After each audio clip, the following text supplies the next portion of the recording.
And it's been overwhelmingly clear this election, I won't even get into the last one, this election, that Russia has been involved, China has been involved to some degree, and now we learn that Iran is involved. They will pay a price if I'm elected. They're interfering with American sovereignty. That's what's going on right now. They're interfering with American sovereignty. And to the best of my knowledge, I don't think the president said anything to Putin about it.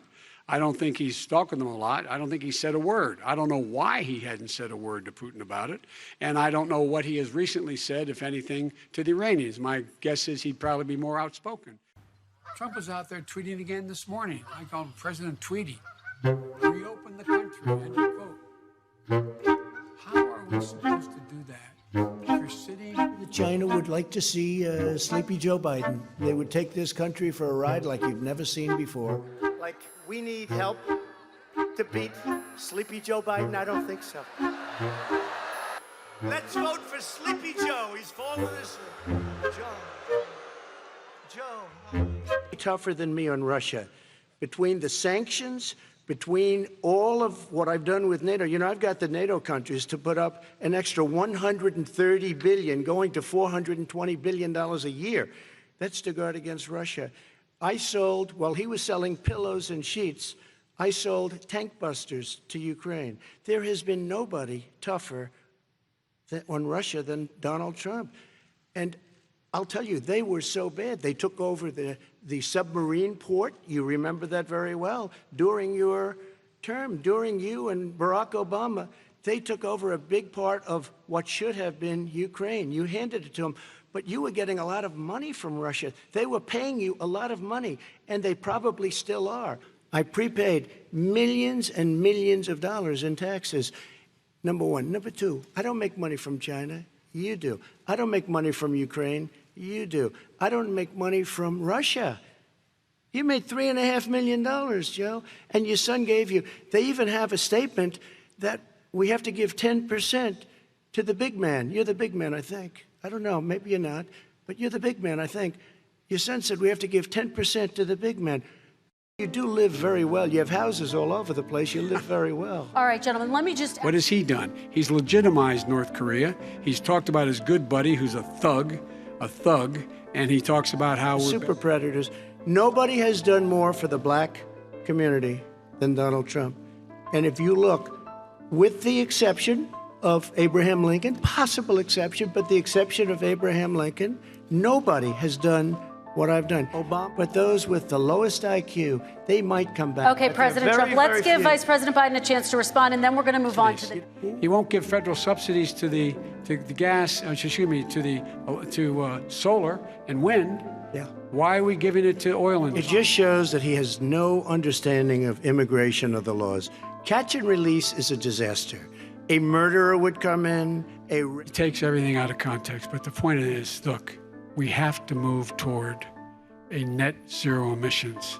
And every labor group, because they know the future lies. The future lies in us being able to breathe. He's been in government 47 years. He never did a thing except in 1994 when he did such harm to the black community. And they were called, and he called them super predators. And he said that. He said it, super predators. And they have never lived that down. 1994, your crime bill, the super predators. Nobody has done more for the black community than Donald Trump. And if you look, with the exception of Abraham Lincoln, possible exception, but the exception of Abraham Lincoln, nobody. I'm not here to call out his lies. Everybody knows he's a liar. Joe, you're the liar. I want to make sure. Graduated last in your class, not first in your class. God, he's a fool on this. If you were a senator, and You're by the way, worst you were president America has ever had. Hey, Come Joe, on. let me just tell you, Joe. I've done more in 47 months. I've done more than you've done in 47 years, Joe. A lot of people died, and a lot more are going to die unless he gets a lot smarter, a lot quicker. So, Mr. President? Did you use the word smart? You graduated either the lowest or almost the lowest in your class. Don't ever use the word smart with me. Don't ever use that word. Oh, give me a break. Because you know what? There's nothing smart about you, Joe. Under this president, we become weaker, sicker, poorer, more divided, and more violent. Our country is coming back incredibly well, setting records as it does it. We don't need somebody to come in and say, let's shut it down. With great dispatch. Okay then, but what if Trump wins in November and still wants more?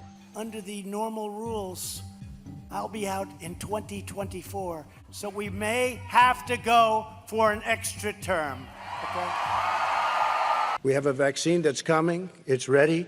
It's going to be announced within weeks, and it's going to be delivered. We have Operation Warp Speed, which is the military is going to distribute the vaccine.